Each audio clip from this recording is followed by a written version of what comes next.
আমি সবুজ সাহেব, এখানে যারা বসে আছে, যারা প্রথম সারির আমার কোনায় বসে আছেন, যে সুযোগটি আর কোনো দিন তাদের জীবনে ঘটবে না, সেটি হলো এই দ্বিতীয় রো থেকে বসা সামনে এই 10-15 হাজার এই ছাত্রছাত্রী, যেই স্বপ্নীল বয়সের একটি সুযোগ জীবনকে দেখার, সেই দ্বিতীয় সারিতে বসা আমাদের আর কোনোদিন হবে না।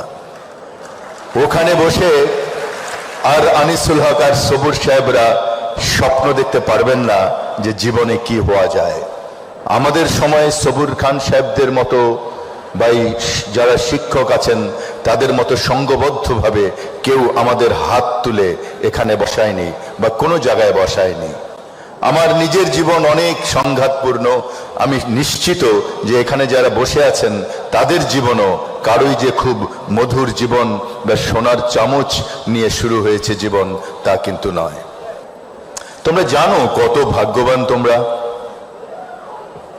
এই যে আমি এখানেই বোধহয় 4000 মুখ দেখছি,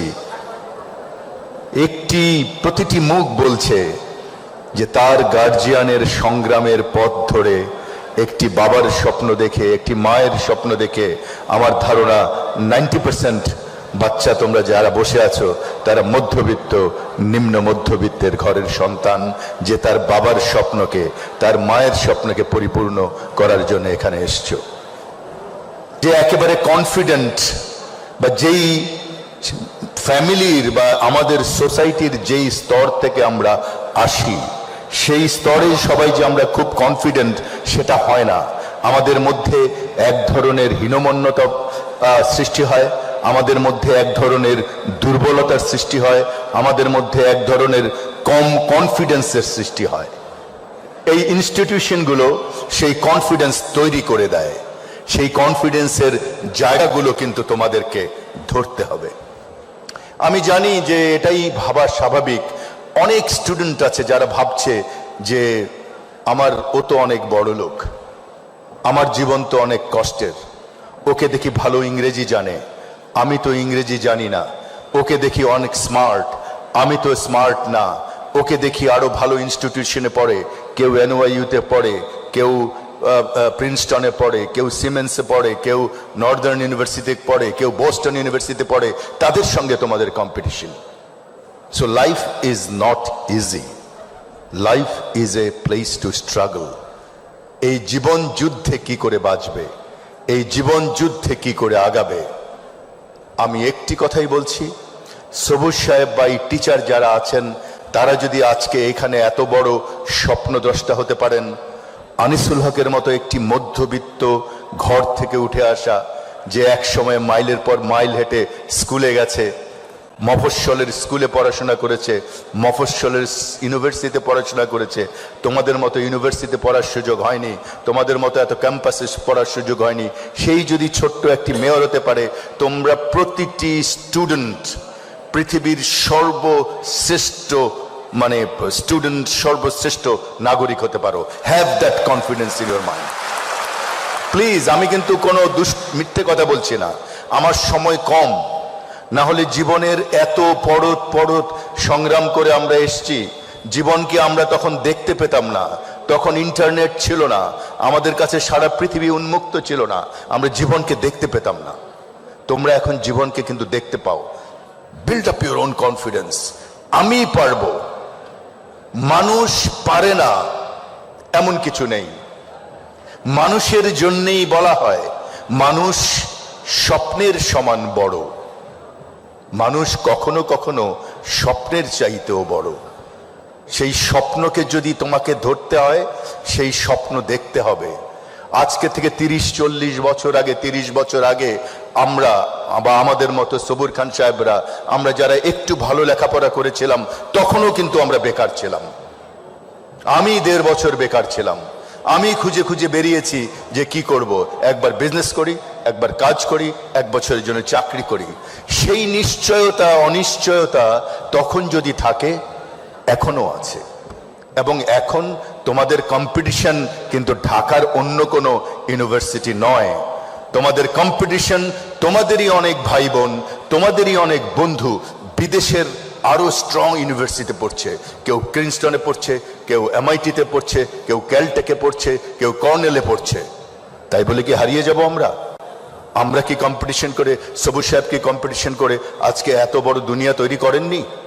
আমাদের মতো সামান্য যারা মধ্যবিত্ত ঘর থেকে নিজেদের উঠিয়ে এনেছি, তারা কি সমাজে এক ধরনের নিজেদের পদাঙ্ক সৃষ্টি করিনি? আমরা যদি করতে পারি, তোমাদের মধ্যে যেই সুপ্ত সুযোগ আছে, তোমরা পৃথিবী জয় করতে পারো, সারা পৃথিবী জয় করতে পারো। আমি আস্তে আস্তে দেখছিলাম যে সব খুব গল্প করছে, সবাই, all young people R here.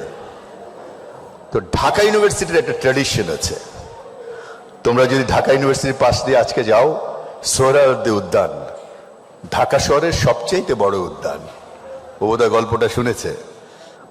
তো এখানে দেখবে দূর থেকে যদি একটা দূরবীন নাও বা কাছে দিয়ে হাঁটে যাও, একটি ছেলে একটি মেয়ে বসে শুধু ওই হাসে, এবং দেখবে দুজনেরই ঠোঁট একই রকম নড়ে। তোরা কি বলে? একজন বলে আমি তোমাকে ভালোবাসি, মেয়েটা বলে আমি আরো ভালোবাসি,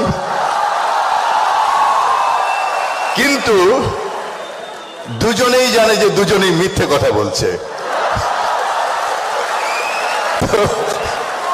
তোমাদের সেই বয়স, আমাদের সেই বয়স নেই। আমার ভালো লাগছে হেঁটে, কিন্তু এরকম গাছের নিচে বসা নেই, একটি নির্মল পবিত্র মেলামেশা আছে, এটি প্রয়োজন জীবনকে জানার জন্য। আমাকে যদি আজকে জিজ্ঞেস করা হয় তোমার জীবনের সবচেয়ে বড় শক্তি কি ছিল, আমি জানি না অন্য কে কি বলবে। আমি নিশ্চিত করে তোমাদের বলতে পারি, আমি যে কোনো জায়গায় বলবো, যে কোনো পরিস্থিতিতে বলবো, আমার জীবনের সবচেয়ে বড় শক্তি ছিল আমার মায়ের দোয়া। তোমাদের কাছে আজকে এটা ইমোশনাল কথা মনে হতে পারে, কিন্তু জীবনে যখন আমার জায়গায় আসবে অথবা আমাদের জায়গায় আসবে, তখন দেখবে ওটা কি শক্তি। আমি দুটো গল্প বলবো আজকে এখানে, একটি আমার মায়ের গল্প আর একটি অন্য একটি মায়ের গল্প। আমার মার কোনো কিছু হলে আমি বলতাম, পায়ের নিচে শুয়ে বলতাম আমার গায়ের উপর একটা পা রাখো তো, আর আমাকে একটা ফু দাও। তো আমার জীবন এখনো ফুয়ের মধ্যেই চলছে। আমি যখন ম্যাট্রিক পরীক্ষা দেই আগের রাতে, আমার অনেক জ্বর, অনেক অনেক জ্বর, 104 ডিগ্রি হবে। তা আমি সকালবেলা উঠে বললাম, মা আমি তো আর পরীক্ষা দিতে পারবো না। আমার মা আর 10টা মায়ের মতো খুব শিক্ষিত নন। তা আমার মা বললেন, এটা কি হয় নাকি রে বাবা, তুমি যদি এবার পরীক্ষা না দাও তুমি তো 1 বছর ফেল করে যাবে। আমি বললাম আমার তো কোনো উপায় নেই, আমি তো চোখে কিছু দেখছি না। উনি অনেক দোয়া টোয়া পরে আমাকে একটা ফু দিলেন, দিয়ে হাত ধরে বললেন চলো যাই। পরীক্ষা 3 ঘন্টার জায়গায় প্রায় 2 ঘন্টা পরীক্ষা দিয়ে বেরিয়ে গেলাম। বাইরে মানে বিপর্যস্ত মা বসে আছেন, আমার ছেলে কি করছে ভেতরে। বাইরে বেরোলাম, বলল কি পরীক্ষা শেষ হয়েছে, সব প্রশ্নের উত্তর দিয়েছো? আমি বললাম না, মাত্র 34 প্রশ্নের উত্তর দিয়েছি, 34 নাম্বার। তো বলে পাস কততে? আমি বললাম পাস তো 33-এ। আমি বললাম মা তোমার ফুয়ে আর কোনো কাজ হবে না। বলে আচ্ছা কাজ না হোক, আসো না একটা ফু দেই। এবার ফুটে একটা নামাজ পড়ে দেই। ওখানে 2 রাকাত নামাজ পড়লেন, একটা ফু দিলেন সারা গায়ে। বিলিভ মি, এটা হয়তো এটা এক ধরনের কাকতালীয় ব্যাপার হতেই পারে, কিন্তু আমি আজও বিশ্বাস করি 34-এ 34-ই পেয়েছিলাম। সো আনিসুল হকের জীবনে ওই মার দোয়া দিয়ে আমার সারা জীবন, এখনো কোনো কিছু হলে মায়ের কবরের কাছে যাই, যে দাঁড়াই।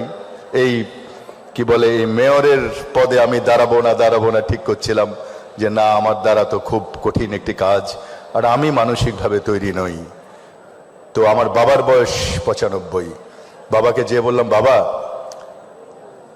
কি করব, মাননীয় প্রধানমন্ত্রী চান যে আমি মেয়র হই, একটি বড় উপহার একজন প্রধানমন্ত্রীর কাছ থেকে, কি করি আমি? বলে তোমার মায়ের কাছে যাও। তো আমি বলি মা তো কবরে। বলে ওইখান থেকে ফু দিবে, ঘুরে আসো। তো বুঝলাম বুড়া বোধহয় আগের দিন রাত্রে বুড়িকে স্বপ্ন দেখছে। আরেকটি মায়ের গল্প বলি। এই মায়ের গল্প তোমরা অনেক পড়েছো, শুধু মাই পারে এটা করতে। 71 সাল 15ই আগস্ট একটি ছেলে রমনা থানায় আটকে গেছে।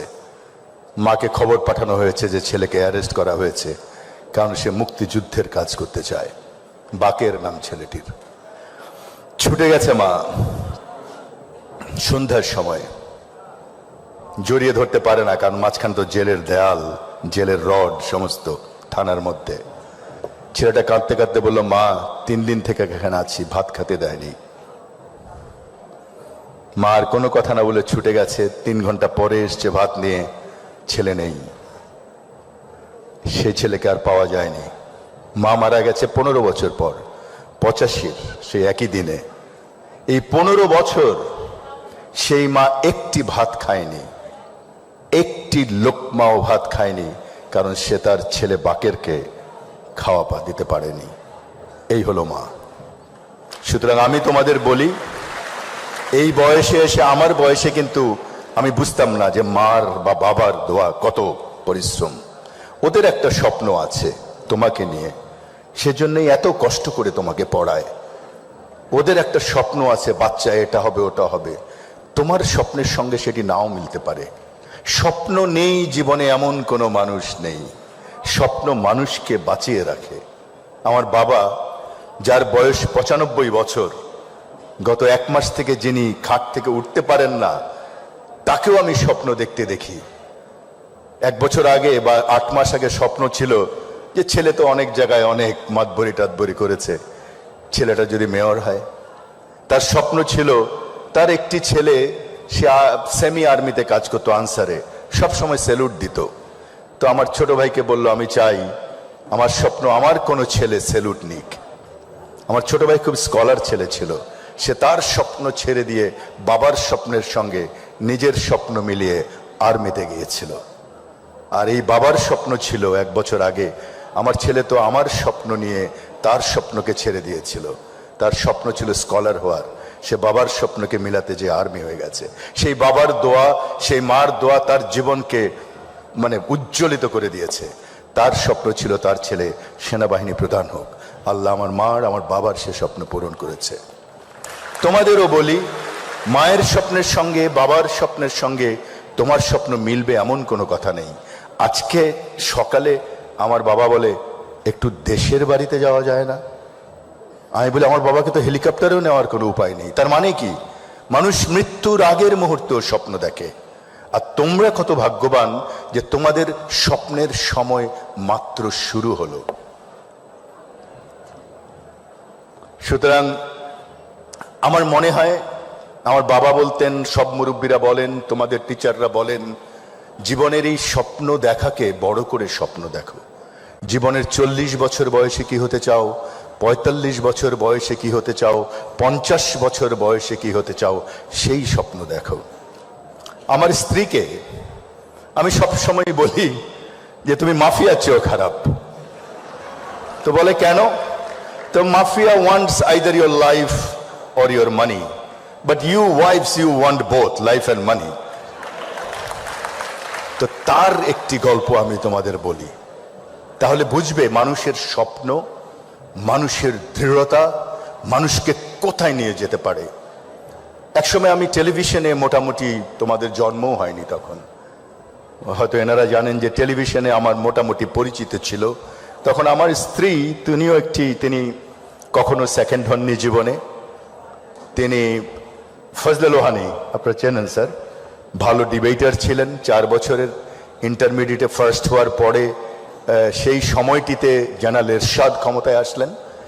জেনারেল এরশাদ ক্ষমতায় আসার পরে একটি সন্ধ্যায় আমাদেরকে ডেকে নিয়ে যাওয়া হলো। ফজলে লোহানী ছিলেন সেখানে, আমার স্ত্রী অন্যদিকে প্রোগ্রাম করতেন, আমি তরুণ হিসেবে একটা প্রোগ্রাম করতাম। তো কখনো কখনো আমার প্রোগ্রামটি অনেক ভালো হয়ে যেত আর কি। সে এক ধরনের হিংসা প্রতিহিংসা ছিল। তখনও তিনি আমার স্ত্রী হননি। এক সন্ধ্যায় আমাদেরকে তুলে নিয়ে যাওয়া হলো। তুলে নিয়ে যাওয়ার পর ছোট্ট করে বলি, যে প্রোগ্রামটি আমাদের দ্বারা করতে বলা হলো, ছেলেদেরকে বলা ইউনিভার্সিটির এই স্ট্রাইকের সময়, হরতালের সময়, যে তোমরা স্ট্রাইক করো না, হরতাল করো না, তোমরা বাস পুরো না, এই ছিল আইটেম। আমি পালিয়ে এসেছিলাম আর্মি হেডকোয়ার্টার থেকে, সে পালিয়ে আসতে পারেনি। লোহানী সাহেবকে একটা প্রোগ্রাম করতে হয়েছিল। সেই লোহানী, যিনি সবচেয়ে বড় একটি উপস্থাপক ছিলেন, বিশাল একজন সাংবাদিক ছিলেন। একটি 10 মিনিটের প্রোগ্রাম তার জীবন ঘুরিয়ে দিয়েছিল। তেমনিভাবে আমার স্ত্রী সেদিন করতে হয়েছিল তৎকালীন, তখন আমার স্ত্রী হয়নি। আমি তাকে বলেছিলাম পালিয়ে যাও, আমি পালিয়ে যাচ্ছি আজকে প্রধানমন্ত্রীর এই দফতর থেকে। সে বলেছেন আমি করব। মিস্টার আনিসুল হক, তার ল্যাঙ্গুয়েজ আমি বলি, আপনার নিজের চরকায় তেল দেন, আমার চরকায় তেল দেওয়ার দরকার নাই। সেদিন সন্ধ্যায় না না তালির না, একটি 10 মিনিটের প্রোগ্রাম একটি মেয়ে জীবনে যে সেকেন্ড হয়নি তার জীবন ঘুরিয়ে দিল। সে আর কোনোদিন ইউনিভার্সিটি যেতে পারেনি, কোনোদিন না। তার গাড়ি পুড়িয়ে দেওয়া হয়েছিল 3 মাস পরে, তার গায়ে আগুন লেগে দিয়ে হয়েছিল। এটি শুধু হয়েছিল টেলিভিশনের কল্যাণে। সে যেভাবে প্রোগ্রামটি করেছিল তার কথাগুলো প্রচারিত করা হয়নি। সেই মানুষটি যাকে মাফিয়া বলি, সেই মানুষটি 22 বছর পরে গ্র্যাজুয়েশন দিয়েছে। 22 বছর সে ঠিকমতো জীবনের সংগ্রামের জন্য পড়াশোনা করতে পারেনি, ফার্স্ট হয়েছে। 25 বছর পর মাস্টার্স দিয়েছে, ফার্স্ট হয়েছে। 28 বছর পরে ডক্টরেট করেছে ইংলিশিতে। এখন she is one of the 100 lady of the world, বিবিসির নির্বাচিত, বাংলাদেশ থেকে একমাত্র। শি রাইটস এভরি ওয়েডনেসডে ওই যে editorial pad in daily star. এবছর সে বাংলাদেশের দ্য বেস্ট এন্টারপ্রেনিয়ার ডেইলি স্টারের। ব্যবসা করে, ও ব্যবসা করে, আনিসুল হক ও কামায়, আনিসুল হক খায়। এন্ড এই গল্পটা তোমাদের এই জন্য বললাম, জীবনে অনেক ধরনের ভাঙন আসবে। তোমরা যারা মধ্যবিত্ত পরিবার, দেখবে যে একসময় বাবা পড়াতে পারছে না, দেখবে যে একসময় তুমি কোনো কারণে নর্মাল গতি থেকে হারিয়ে গেছো।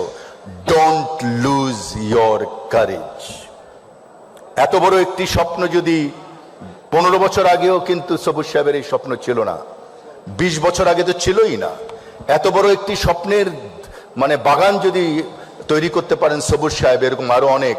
একজন সামান্য একটি মধ্যবিত্ত ঘর থেকে উঠে এসে আনিসুল হক যদি মানে ছোটখাটো মেয়র হতে পারে, তোমরা তো পৃথিবী জয় করতে পারো। You can win the world, and please have your confidence. এই একটি জিনিসই মানুষকে বদলিয়ে দেয়। যদি হাওয়া খেতে হয় তাহলে নদীর তীরে যেতে হয়, যদি সুন্দর সাগর দেখতে হয় কক্সবাজারে যেতে হয়, যদি সুন্দর পর্বত দেখতে হয় হিমালয়ে যেতে হয়, যদি ভালো মানুষ হতে হয় ভালো মানুষের সঙ্গে মিশতে হয়, ভালো মানুষের কথা পড়তে হয়। ভালো মানুষের বই পড়ো, ভালো মানুষের জীবনী পড়ো। আর আজকে এখানে যারা এসছো, 5-7 বছর পরে কোথাও যেন তোমাদের সঙ্গে দেখা হয় এবং যেন বলো আনিস সাহেব আমি এটি হয়েছি।